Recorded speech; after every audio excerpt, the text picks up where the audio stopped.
We did something, and we did a lot. And we also, you know what, Governor, we learned a lot about it. We did. We know that you may have fires every once in a while in certain locations.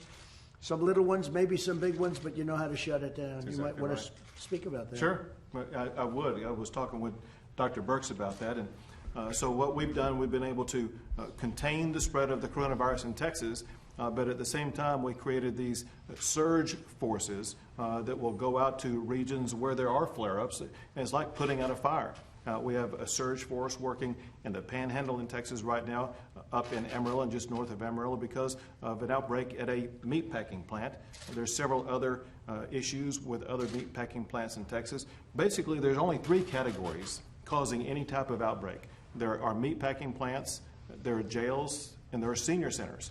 And so we have task forces that focus on those 3 areas. If it weren't for those 3 categories, the people in Texas testing positive would be very minimal.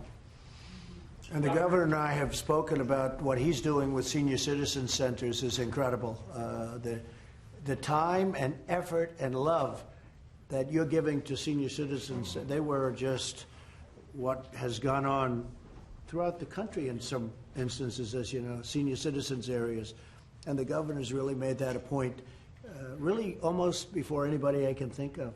So, and because of that, we have one of the lowest death rates in the United States of America.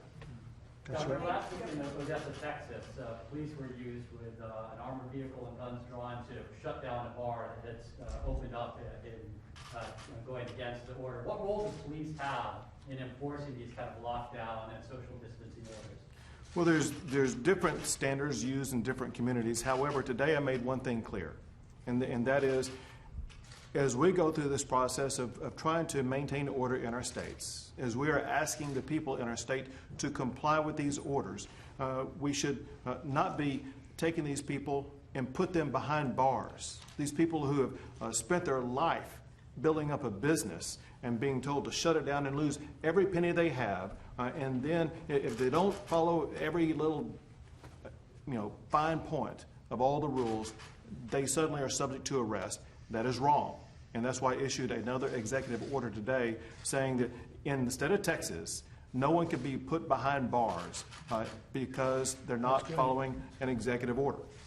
It's common sense. That includes the woman that we've been reading about with the beauty salon. She's free today. Good. Sir, following up on the coronavirus, has the West Wing, has the Oval Office been deep cleaned? Are you contact tracing the people around this area that would have had contact with this person? And is there a 14-day quarantine, or should there be, for those who are in touch with this They're person? doing everything that you can do, again, within the limits of testing, and you know what that is. We have the ultimate testing. We have the best tests in the world, and we gave more than anybody else.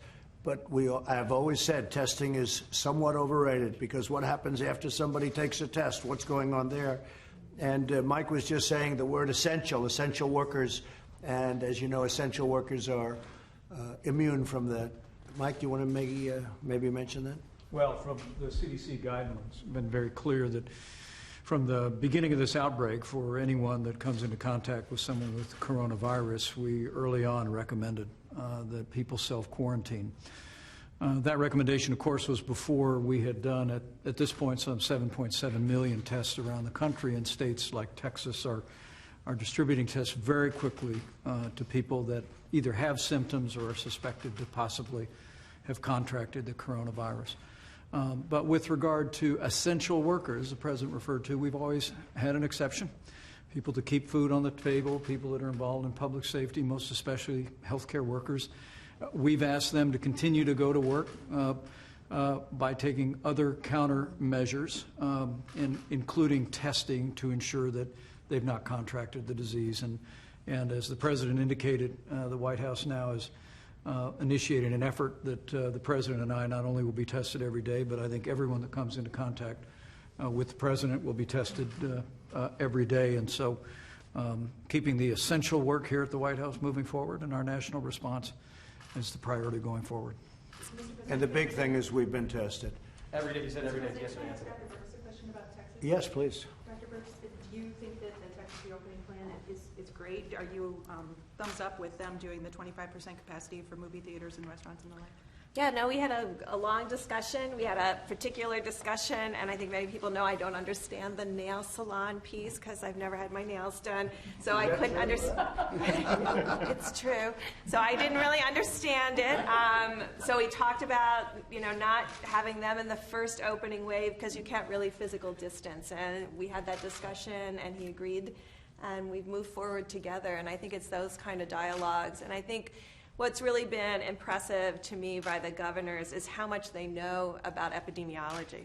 So they will never be confused in another pandemic ever again, because he came with all of his data about what county had what that was a prison. And believe me, I had all my data with me. And he was able to answer every county and what the issue was. And I think when you look at Houston, when you look at Dallas, and you see the ability to really contain and mitigate those epidemics, but at the same time contain epidemics, and not allow them to spread in the community. This is what we've been asking governors to do with the test and using focus testing to really find asymptomatic cases and protect the vulnerable.